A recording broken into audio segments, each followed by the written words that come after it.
There's a very great scene when he's in despair one moment, he's euphoric the next moment. When he gets another bit of news, he's in despair again, and so on. And as he goes into these periods of despair, he continually touches on these themes that are the essence of Elizabethan tragedy.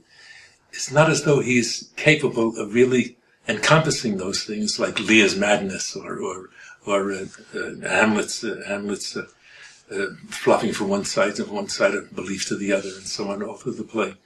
But essentially, he cannot help but, when he loses his sense of being a king and what the meaning of a king is, he speaks exactly like all those people in the Elizabethan period in the School of Night, in Walter Raleigh's School of Night, which believed absolutely in Montaigne, Montaigne, the French philosopher, who believed that all is in doubt. Everything is in doubt. And that is the exact opposite of what the supposition is about the Elizabethan period, that everybody believed in the great chain of being. It's quite the opposite. The great chain of being is the fragility of belief. And all these people are contesting it.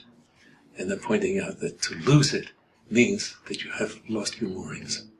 You've lost your moorings. And the whole story of Hamlet, of Lear, of Geronimo and the Spanish tragedy, it's the same story.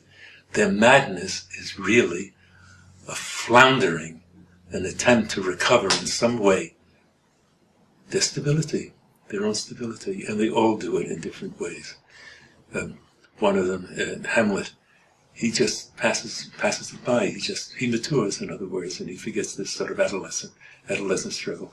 Lear recovers a sense of true justice, true humanity.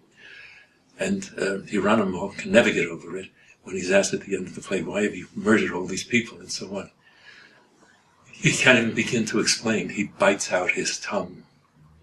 That's his answer. And that's a characteristic difficulty, and the essential difficulty for Elizabethan tragic heroism. It's characteristic. Not for all of them, but for the ones that contend with this real major intellectual problem.